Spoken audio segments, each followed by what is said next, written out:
ঠিক আছে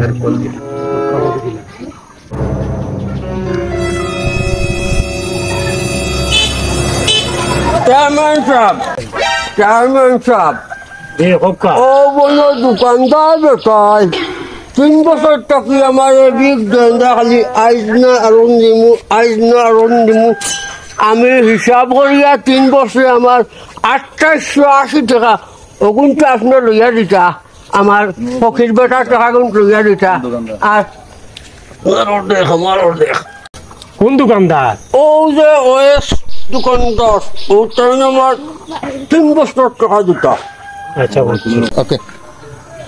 আমরাও মাঝানো কিছু পাইমু আর দেখি টাকা গুণ লই একদম পারি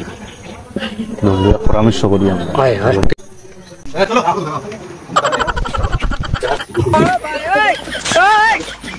চেয়ারম্যান সাহেব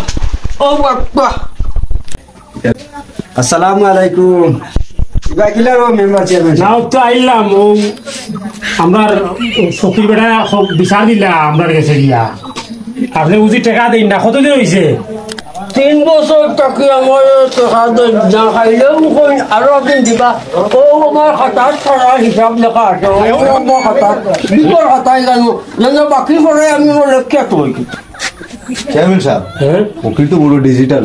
ওই বা হিসাব হিসাব কথা তুলিয়া তো আইফাই করি হিসাব করি তো বেটা আর গেছে কত পাইব কে পয়সা বলে আইজ না খাইল দিন সবটা লিখে তো মাদুর সাহেব বেটার তো 2880 টাকায় কিন্তু দেওয়া লাগবে এগুলা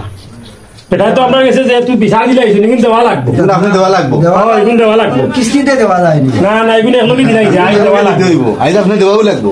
আজকে দিলাই তুই কিন্তু ওখান দিলা দিয়া বেটারে বিদায় করো কাজ লোকা ও চেয়ারম্যান সাহেব ও দিলে যাবা দিলাও বেটার টাকা দিলাও আলহামদুলিল্লাহ খুশ নেই প্রিয় ভিউয়ার্স আমি আগেও এই নাটকের 2টি পর্ব দিয়েছিলাম আজকে লাস্টের পর্ব এই পর্বতে এই কথাই বুঝাইতে চাচ্ছি আপনারা যারা অনেক সময়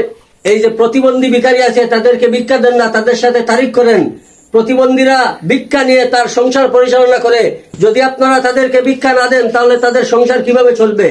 আজ থেকে আপনারা কোনো প্রতিবন্ধীকে ভিক্ষা দিতে আর তারিখ করবেন না আর জোয়ান সবল যদি হয় তাদেরকে ভিক্ষা দিবেন না ধন্যবাদ সবাইকে ঠিক